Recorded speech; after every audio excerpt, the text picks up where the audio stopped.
I am Sajal and I have mentored almost 200 rankers in last 4-5 years.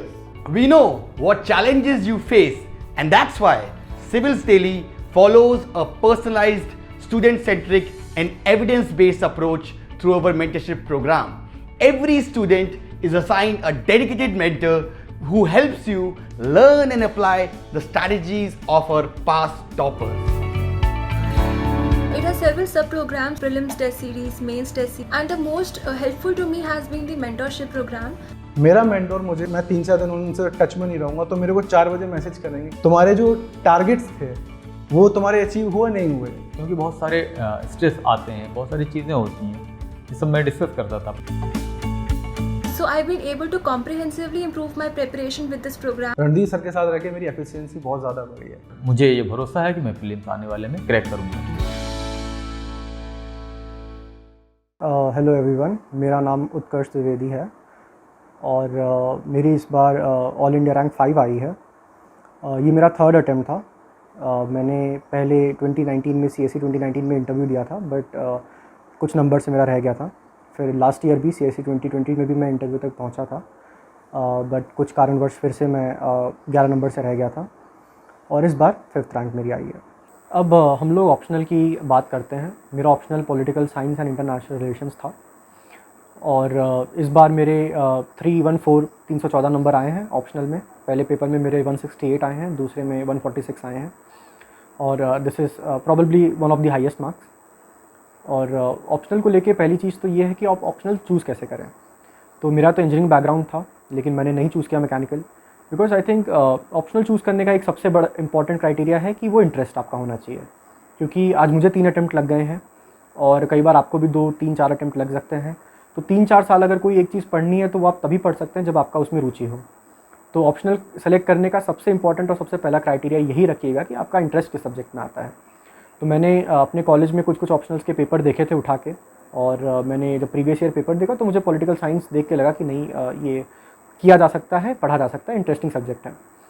तो मैंने फिर coaching join की थी यहाँ पे आके, और उसके बाद मैंने नोट्स पढ़े और उन नोट्स को मैंने इनकॉर्पोरेट किया। और क्योंकि मैंने 3 अटेम्प्ट में इंटरव्यू दिया है तो मुझे कभी ऐसे बैठ के कोई किताब पढ़ने का मौका नहीं मिला है पॉलिटिकल साइंस में। मैंने नोट्स को ही रेफ़र किया बार बार, क्योंकि देखिए बात यह है कि आपके पास कंटेंट दुनिया भर का है, लेकिन आपको लिखना 150 वर्ड ही है या 200 या 250 वर्ड ही है। तो उतना आपके नोट्स पढ़ के भी हो जाएंगे, उस कंटेंट को आप वहाँ सही से रिप्रोड्यूस कर दें, वो सबसे ज़रूरी बात होती है। तो ऑप्शनल में क्या है, मेन चीज़ ये है, बिकॉज लास्ट ईयर भी मेरे 280 थे ऑप्शनल में। फर्स्ट अटेम्प्ट में मेरे कम आए थे, 235 थे ऑप्शनल में। और उसका सबसे बड़ा रीज़न ये था कि मैं बहुत ज़्यादा स्कॉलर्स वगैरह को कोट करने पे वो करता था एम्फसाइज़, कि ये स्कॉलर ने ये कहा, इसने ये कहा, इसने ये क्रिटिसाइज़ किया और ये हो गया। तो फिर आपका क्या अंडरस्टैंडिंग है उस सब्जेक्ट का, ये सबसे ज़रूरी है। यूपीएससी ये देखना चाह रहा है, कौन क्या बोल के गया है उससे इतना फ़र्क नहीं पड़ता है। तो मैंने फिर सेकंड अटेम्प्ट में मैंने कुछ टॉपर्स हैं, जैसे यशनी नागराजन मैम हैं, उनकी शायद 57 रैंक आई थी, उनकी कॉपी उठाई। उसके बाद नवनीत मैम हैं, उनकी कॉपी उठाई। और मैंने इनकी कॉपीज़ जब उठा के देखी तो मुझे एक जो पैटर्न पता लगा वो ये था कि बहुत ज़्यादा स्कॉलर्स पे फोकस नहीं करना है, फोकस एनालिसिस पे होना चाहिए। कि जो मुझे लगता है कि अगर मैं एक मंत्रा अगर पॉलिटिकल साइंस के आंसर्स में दूं तो वो ये होना चाहिए कि जो पूछा है आप उसको आंसर करिए। बस आपका एक ही एम होना चाहिए कि उस क्वेश्चन के साथ आपको जस्टिस करना है, कि जो पूछा है उसके बारे में इंट्रोडक्शन ये होना चाहिए, उसके बारे में आपको ये पता है, देश में उसके बारे में ये हो रहा है, दुनिया में ये हो रहा है और आगे ये हो सकता है, किसी ने इसका क्रिटिसिज्म ये हो सकता है।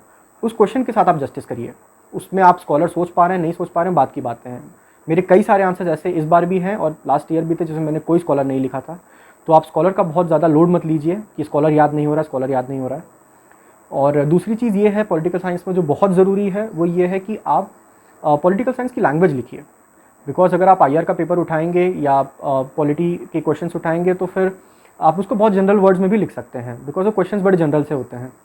लेकिन पॉलिटिकल साइंस के वर्ड्स होने चाहिए। जैसे अगर आप IR का आंसर लिख रहे हैं तो जब आप पॉलिटी में GS2 में लिखेंगे तो आप जनरल तरीके से लिखेंगे, लेकिन जब आप इसमें लिखेंगे तो आप स्ट्रैटेजिक इंगेजमेंट और ये सब चीज़ें आप कुछ जो कीवर्ड्स होते हैं उसको आप ज़रूर जो है म्यूचुअल पार्टनरशिप ऐसे ऐसे चीज़ें आप ज़रूर उनको इनकॉर्पोरेट करिए।